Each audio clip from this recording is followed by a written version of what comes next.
আসসালামু আলাইকুম। কেমন আছেন সবাই? আলহামদুলিল্লাহ আমিও ভালো আছি। তো আজকে আমি একটা সুজি আর আলু দিয়ে একটা চপ তৈরি করব। তো এখানে আমি প্রথমে একটা বড় সাইজের আলু গ্রেটার দিয়ে গ্রেট করে নিয়েছি। খুব কুচি মানে যেই সাইডটা সেই সাইডটা দিয়ে গ্রেট করবেন।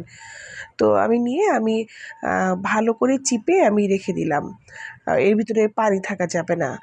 তো যাই হোক এখানে আমি মানে কড়াইতে একটু মানে সাদা তেল দিয়েছি ২ টেবিল চামচের মতো। দিয়ে এর ভিতরে আমি ১ চা চামচ সরিষা, কালো সরিষা, ১ চা চামচ গোটা জিরা আর ১ টেবিল চামচ সাদা তেল দিয়ে আমি ৩০ সেকেন্ডের মতো একটু তেলের মধ্যে একটু সটে করে নিলাম। নিয়ে আমি এই যে আলুটা আমি একদম গ্রেটার দিয়ে গ্রেট করে রেখেছিলাম, আমি এই আলুটা দিয়ে দিচ্ছি। দিয়ে আমি প্রায় ১ মিনিটের মতো এটা খুব ভালো করে একটু ভেজে নেব আলুটাকে।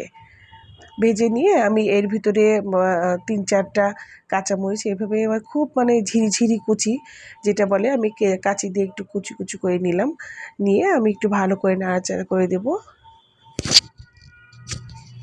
তো এই মানে ইয়েটা এত মুচমুচে হবে, আ খুব ভালো লাগে খেতে। আমি ফার্স্ট টাইম বানিয়ে আমি আসলে এটা মানে মনে হয়েছে যে মানে খুব ভালো একটা খাবার। বিকেলে নাস্তা বা বাচ্চাদের টিফিনে দেওয়ার জন্যও খুব মানে ভালো। আপনি ফ্রোজেন করেও রাখতে পারবেন। তো যাই হোক আমি এর ভিতরে মানে ১ কাপ পানি দিয়ে দিলাম।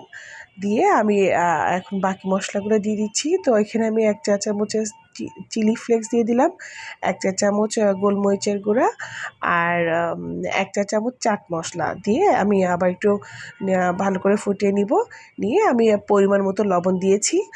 আর এখানে সুজিটা আমি কিন্তু একবারে দিই নাই, আমি বারে, বারে দিচ্ছি। এখানে আমি ব্যবহার করেছি ১.৫ কাপের মতো সুজি। আপনারা মানে পরিমাণ বুঝে দেবেন। তো আমার এখানে ১.৫ কাপই লেগেছে ১ কাপ পানিতে। তো আমি এটাকে ভালো করে একটু কাই করে নিচ্ছি, হ্যাঁ? তো এই যে আমার কাই করা হয়ে গেছে, আমি একটু ১০ মিনিটের জন্য একটু ঢাকা দিয়ে রাখলাম।